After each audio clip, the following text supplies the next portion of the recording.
उदगीर शहरात पोलिसांनी स्थानिक गुन्हे शाखेच्या सहकार्याने गांजा तस्करी विरोधात मोठी कारवाई केली आहे.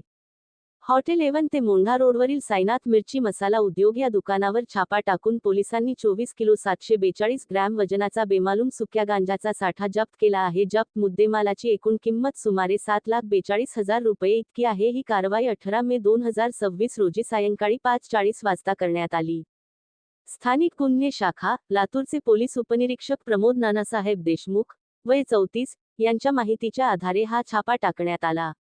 उदगीर दक्षिणेस सुमारे 1 किलोमीटर अंतरावर असलेल्या शिंदे यांच्या साईनाथ मिरची मसाला उद्योग दुकानात ही कारवाई पार पडली. छाप्यादरम्यान फुलेनगर, उदगीर येथील रहिवासी शुभरत्न उर्फ कपिल बाबूराव गायकवाड, वय 19, हा तरुण स्वतःच्या आर्थिक फायद्यासाठी बेकायदेशीररित्या गांजा विक्रीच्या उद्देशाने हा साठा बाळगताना आढळून आला.